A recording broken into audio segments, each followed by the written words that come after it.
Hello everyone, this is Derek. I wanted to talk today about a game that I just finished recently here, Conception 2. I played this game on the PlayStation Vita, although it is also available on the 3DS. And I really had a good time with this game. I really liked it. I thought it was a lot of fun. I had a blast with a lot of the different mechanics that are in this game. The game has been getting sort of mixed reviews, so I wanted to make a video to talk about it because some of the things that people seem to have to be complaining about are not really issues that I've had myself with the game. Now, it's not perfect. There are problems with the game, but it's not... I feel like some of the issues people are having are just... It's gotten a little blown out of proportion because I didn't have the same experience. So I wanted to give my 2 cents on it and let you guys know what I thought about it. So the basic premise of the game is you are a high school kid who has been branded by the gods, which allows you to fight these monsters. The world has these dusk circles that are being created and monsters are coming out of them. And you as a branded person is able to go out and fight these monsters. In addition, the main character of the story has an additional ability. He's an exceptional person who is able not only to fight the monsters that are coming out of the dusk circles, but to also go inside the dusk circles and fight through the dungeons, the labyrinths that are created there, to find the boss of the dungeon, which will then allow, will close that up and keep the monsters from coming. So you're on a quest to save the world, and that's really the basic plot of the game. Is you're going in there to these labyrinths in the dusk circles to try to beat the boss and close them up. Fairly typical JRPG stuff. What makes Conception 2 unique is really the way that you develop your party and the way that you create your party. So in the game, you are this branded student, and you are going to school with all of these other students who have also been given this brand. And there are 7 female characters that you become friends with and that you are interacting with. And the way that you build your party in the game is with one of those female characters at a time. You will create a star child. Basically, you go into this, the church, and there's this magical ritual where your energy, the male side of the energy and the female side of the energy kind of come together to create this star child. And the star children are what you use to build up your party to take with you into the labyrinths. So that's really what makes it unique. And it's actually the part of Conception 2 that I like the most. I think creating the star children is really exciting. I'll talk about how those all work. When you go into the dungeons, you also choose one of the girls to go with you, and so you'll level up the girls, and each one of them has different abilities and stats and things.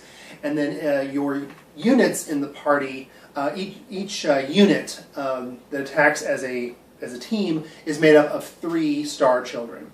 So when you create a star child, I said it was with one at a time, and it is. There are options where you can do 2 girls, which will create a stronger one, but for the most part, it's one at a time. You're not doing it with all, and you're not doing it with all 7 girls at once. When you create the star child, it will have a set of stats, and the stats are based on your level, the female character's level, and also your relationship with her, how strong your relationship is with that female character. That will affect the stats of that star child. And then, kind of like in old school D&D, when you would roll for your stats, and then you would look and see, well, what classes can I be with those stats? You will choose a class for that star child. And there are a lot of different classes, lots of different things that you can have them do. And, but again, when you are creating a unit, you will create a unit out of 3 of those. So you can choose to have 3 of the same class, and that will give you certain buffs and different abilities, or you can mix and match, and different combinations of different classes will give you different abilities. Whether or not each star child also has an element that they're associated with, which again comes from the mother and all these different factors. And so how you choose to develop those, if you have all of the same element together, then they'll be stronger. And there's just lots of different ways and some complexity to how you build up that party. And that, to me, is the part of Conception 2 that's the most fun. I loved mixing and matching and trying different combinations and seeing what I could come up with to make the best party for me. When you create the star children, they have a level cap. So these are not characters that you will take with you through the rest of the game. Once they hit that level cap, what you'll want to do is make the child independent, is what they call it. And basically the child will go into the town, that your kind of your central town hub, and will buff up your town. And it will level up the town, which will give you additional quests that you can do, different items that you can buy at the shop, and all that sort of thing. So you're constantly going to be switching in and out of these different things. And I love that part of the game so much because it really gave a lot of variety to how my party was made, what I was able to do, the types of abilities that I had, and it really made it a lot of fun and kept it fresh. So that's a really, really fantastic aspect of the game, and something you can get really addicted to if you get into that. If you're the kind of gamer that gets into that little tweaking and min-maxing kind of thing, you can have a lot of fun trying to create the strongest Star Child.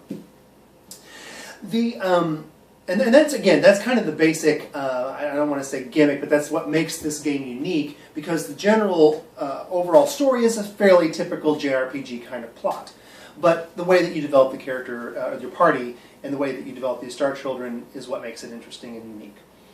The gameplay itself is a combination of the dungeon crawling, going into the labyrinths, but also, like I mentioned, when you're creating the Star Children, part of what influences the strength of the child is your relationship with that child's mother, for lack of a better word.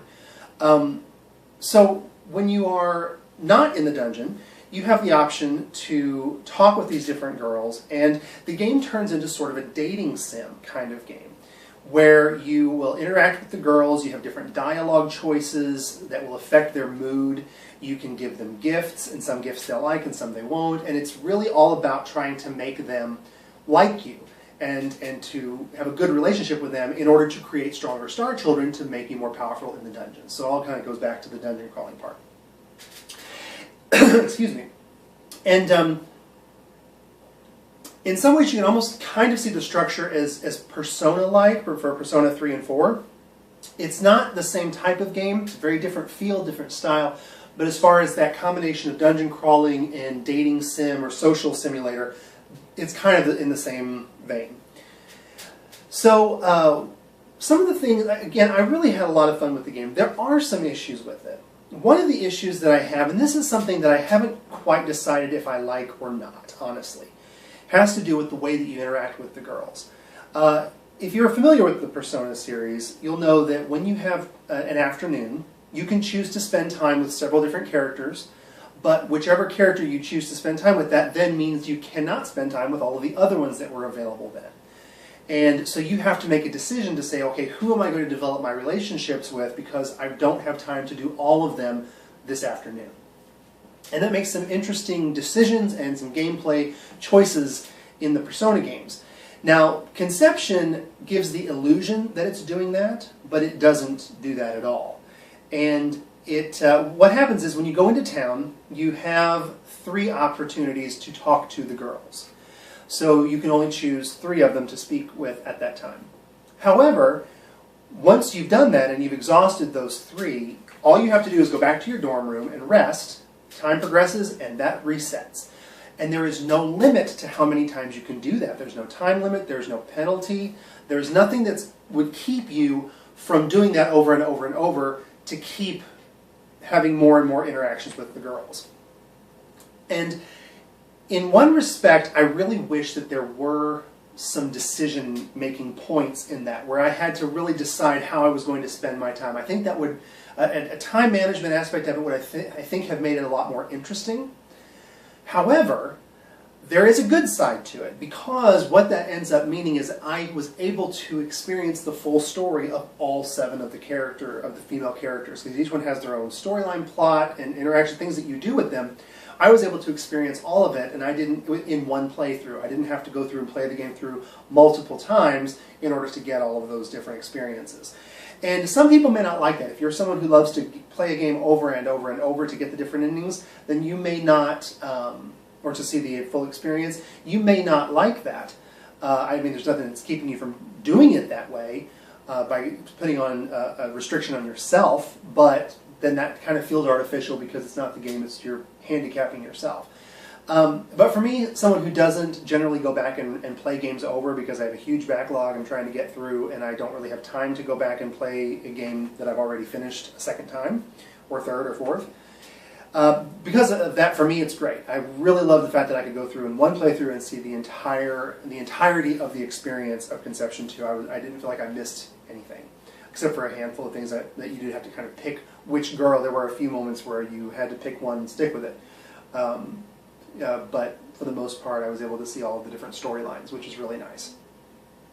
Again, though, having said that, I think the gameplay would have been a little bit more interesting had there been a time management aspect to it, but there is not. And there are benefits for it, there not being that. Where the other kind of criticisms that I have with the game tend to go with more the dungeon crawling part of it. There are two major issues I have, and with one of them I understand why they made the choice that they did, but I think it could have used a little bit more time in the woodshed to work that out, because I think it wasn't quite great. And that has to do with the level of difficulty. The game starts off extremely easy. Now, I will say that the game ramps up its difficulty, and by the time you're at the end of it, it's got a nice sweet spot where you really do have to use a lot of strategy and think about how you're playing the game in order to succeed. But at the beginning, it's very, very easy. And it almost, in a sense, in the beginning of the game, I was feeling a little bit let down because there were all of these different classes that I could choose for the Star Children, but it really didn't seem to make much difference because all I had to do was just set everybody to attack, and I would just, face roll over the entire dungeon. And so I felt like, well, what's the point of choosing different classes or trying to tweak this to get the best spells and abilities if everything is just so easy? Again, by the end of the game, as the difficulty ramps up over time, I was utilizing all of those abilities, and I was making sure that I had a good party makeup in order to have the best possible chance of winning. The game never got super hard, but still, it hit a nice spot where there was some challenge. It's just at the beginning, probably the first half of the game, maybe not quite the first half, but close to the first half, is kind of like that, where it's a little too easy. So, with that, though, I kind of understand why they chose to make it that way, because in this game, because you're going to be switching out those Star Children all the time, the game maker doesn't know what level you're going to be at. I mean, they can have some idea, but for the most part, your party could consist of a very wide range of levels. So if they made the difficulty too hard, that means every time you had a child that maxed out their level and you brought in a new one, you would have to spend a ton of time level grinding before you could even progress at all. And because they chose to make the difficulty where they did, I didn't really have to do a lot of level grinding, which was great. There were a few times where I had to go, and if I create a new Star Child later in the game, I had to spend a little bit of time level grinding, but it never got very bad. And for the most part, I really never had to mess with it. So I think that's why they chose to make the beginning of the game as easy as they did, especially as you're learning the mechanics of how you create the Star Children and do all of that stuff. It makes sense to me. I still wish they could have maybe figured out a little bit better, because it does feel a little too easy in the beginning, and it makes what you're doing with the Star Children seem a little too arbitrary. And I feel like that may scare some people off. So if you're playing this game and you feel like, man, this is just too easy, give it time. It will get better. It will get a little bit, it will get more challenging as you go. You just kind of have to get through the beginning of that. It was still fun. I never really had a problem with it. I'm not a huge challenge person where I have to have an extremely difficult game to be happy. But at the same time, I want there to be some challenge. When you almost one-shot the final boss of a dungeon, you're like, well, that's not that's not very interesting. But again, it really was only in the beginning few dungeons that it gets better. But that's an issue.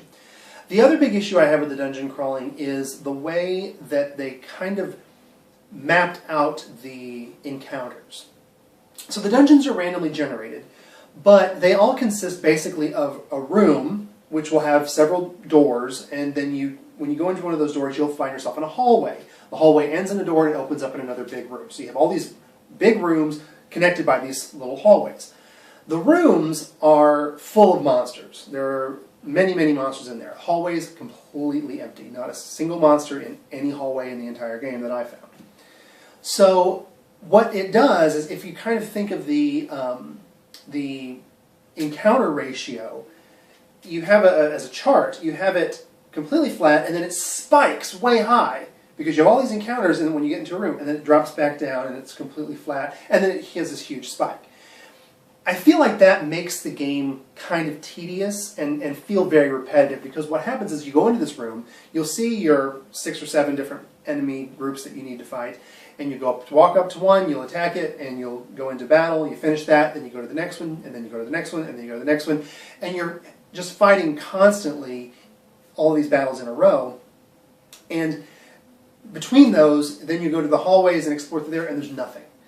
And it makes the combat feel very repetitive because you're doing it all in these big bursts, and it makes it feel tedious because of that. I feel like if they had spread that out and dispersed the monsters a little bit more evenly throughout the dungeon, it would have made the game so much better and so much more fun to do the dungeon crawling, because you wouldn't, the combat wouldn't have felt as tedious. One of the criticisms I hear about this game, or I've read in reviews, is that it is repetitive. Now, there is some repetition in the game. I mean, it does have repetitiveness in it. So I wouldn't say that, go so far as to say that they are wrong, but I feel like it probably would not have been as bad, or it wouldn't have felt as bad, if the monster distribution in the dungeon had been done a little differently. So that's kind of an issue. One thing that's nice, though, you can avoid the monsters. You always see them. It's not random battles, and you are pretty much able to avoid any combat that you want for the most part. You can outrun the monsters, so you can get around that some. And definitely in the last few dungeons I found myself doing that, where I would just kind of make a beeline to the next door and skip the monsters unless they were blocking a treasure chest that I wanted, or blocking the door. They will sometimes do that. But really, even with those criticisms, I still felt like the dungeon crawling was a lot of fun. The game is designed very well for handhelds, because every time the dungeons are in floors, so and you can tell how many floors are in each dungeon. You can see that when you go into them. And every time you go to a dungeon, you can warp out of the dungeon when you switch floors, because the little thing that is a sort of glowing thing on the floor that lets you go to the next floor. When you get to the next floor, then that little same glowing thing will let you completely warp out of the dungeon. When you go back to it, you can go back to any of the floors that you've previously been to in that dungeon.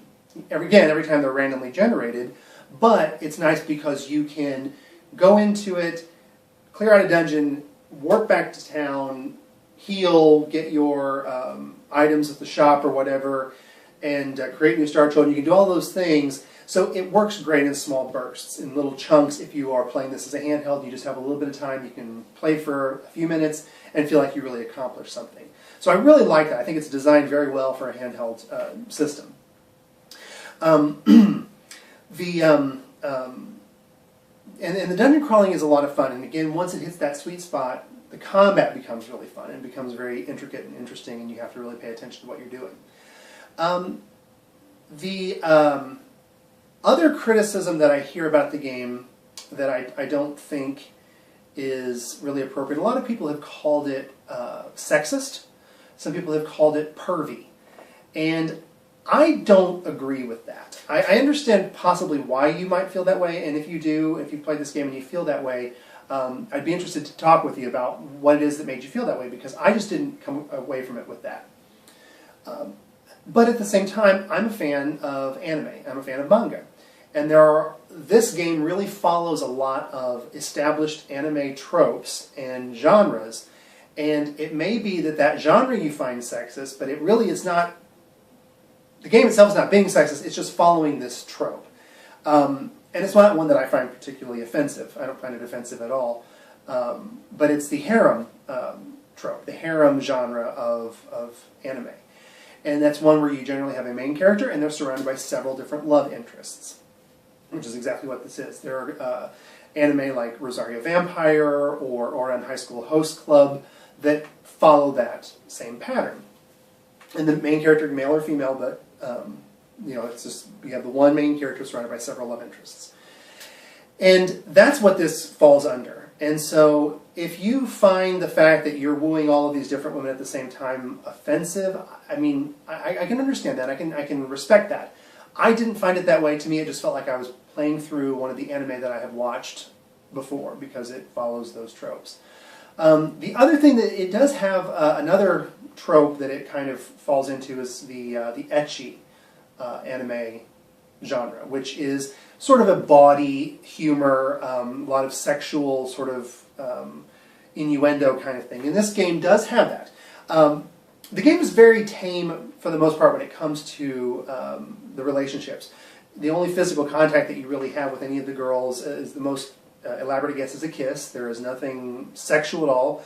But at the same time, the classmating, the thing where you create the star children, when they talk about it like it's sex. Now, it's very explicitly explained that it is not sex. And again, it's a spiritual thing, it's magical energy that's creating these children. But when you hear the characters talk about it, they talk about it like it's sex. And so, but it's never done. You could argue that it's maybe sophomoric or a little immature. But it's not that bad. It's not, completely juvenile. It's just a little bit of a nudge, nudge, wink, wink, and a giggle with some sexual innuendo, and occasional cleavage shots or upskirt shots, or girls bemoaning the fact that their breasts are not as large as some of their classmates.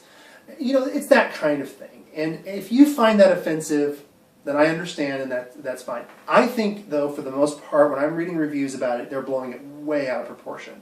They're saying it's pervy and it's filthy and it makes them feel dirty, or they're embarrassed to play the game. And to me, I'm baffled by that, because I found the game immensely charming. It's very, very sweet, very cute, very fun, fun-loving, lighthearted. There is nothing offensive or pervy or cringe-inducing or uncomfortableness-inducing that I found in the game at all. Everybody has a different threshold for that. So I would recommend the demo. There's a demo for the Vita, there's a demo for the 3DS. Try that if you are worried that you're going to be offended by that. I just was not. I didn't think it was an issue at all. I thought it was just a lot of fun. And again, fits that trope. It's definitely going that way, but in a nudge, nudge, wink, wink kind of way. And again, yeah, you could argue that it's sophomoric, but it's not offensive. I didn't believe.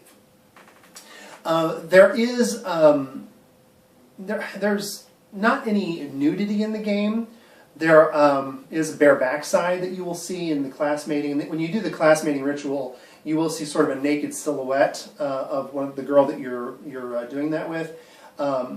You're not seeing you together with her. It's just sort of a naked silhouette of her, and it's a silhouette, so you don't see anything, except you do kind of see a bare backside occasionally. But that's about as far as it goes. So it's very tame. I think that sometimes people get a little more uptight with things when it's a video game, and I don't quite understand that, because if you look at movies, television shows, books, comic books, there's so many things that are so much more offensive and so much more vulgar in those mediums, in those media, that we have no problem with. We don't take any offense to that when we see that in a film, but you put it in a video game and people all of a sudden start getting upset and getting offended and feeling like that needs to be censored or something. And I don't understand that. It seems very strange to me. I have heard people make the argument that, well, these are high school kids that you're dealing with, so if there is any kind of sexual connotation to it, this is like a 16-year-old girl, so that's wrong.